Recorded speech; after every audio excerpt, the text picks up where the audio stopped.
Chapter 3. Millennial Memories, Choice, Responsibility, and the Golden Ratio of Self. Part 1. The Nature of Choice. People tend to see themselves as independent decision makers, free agents, capable of choosing what they want, when they want. But that freedom exists within limits.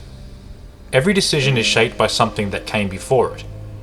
Experience, habits, beliefs, the environment we're in. What feels like open choice is often a selection between available options, not the creation of something entirely new. And within those options, there's always a direction, a motive.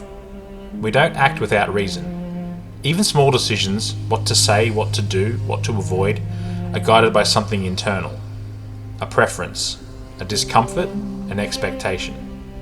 And those things don't appear in the moment, they're built over time. Which means decisions aren't as spontaneous as they feel. They're shaped, structured, and filtered through the individual making them. Even actions that seem selfless, helping someone, sacrificing something, still connect back to the self, to satisfaction, to alignment, to relief. So the idea of a completely neutral decision starts to disappear. Every choice comes from somewhere. Part 2. The Golden Ratio Principle. If every decision has a motive, then something has to trigger action. There has to be a point where a decision becomes worth it. That's where the balance comes in, the Golden Ratio Principle. Not a precise calculation, but a threshold. A tipping point between perceived benefit and perceived cost. People tend to act when that balance shifts in their favour, when the outcome feels justified. And that justification isn't just about external gain. It includes internal outcomes. Satisfaction, pride, relief, a sense of doing the right thing. So even when an action benefits someone else, there's still a return. Something that makes it meaningful to the person making the decision, which reframes self-interest. Not as something negative, but as something constant. Something that underpins all decisions. At its extreme, this even applies to sacrifice. Acts that appear completely selfless, giving something up, risking everything, can still be understood through the same process. The belief in the outcome, the meaning behind it, the value placed on it, becomes strong enough to outweigh the cost, even the highest cost. So the action still makes sense within that internal balance. Part 3. Responsibility in a self-driven system.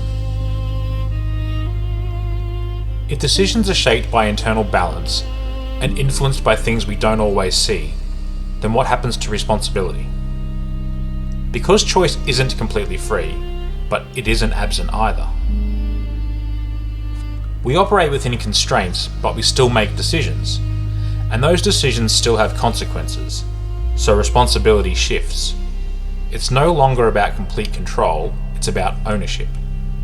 Recognizing that even though choices are influenced, they're still enacted.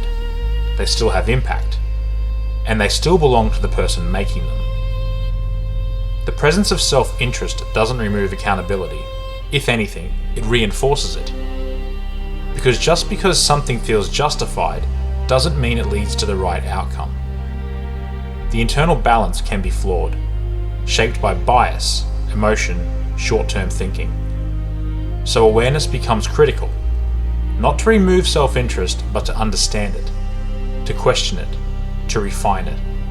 And that's where more deliberate decision-making begins.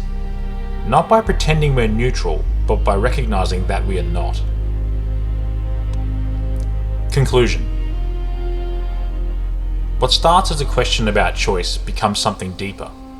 A question about how decisions are actually made. Every choice is shaped by constraint, guided by motive, anchored in the self. The Golden Ratio Principle explains when action happens, but not whether it's right. And that's where responsibility comes in. Not in controlling every outcome, but in understanding how decisions are formed. Because the perception of benefit isn't always aligned with what actually is beneficial. So the goal isn't to eliminate self-interest, it's to become aware of it, to work with it, to refine it, and to make decisions with a clearer understanding of their impact. Because in the end, we don't act without reason, we don't act without self-reference, but we can choose how consciously we do it.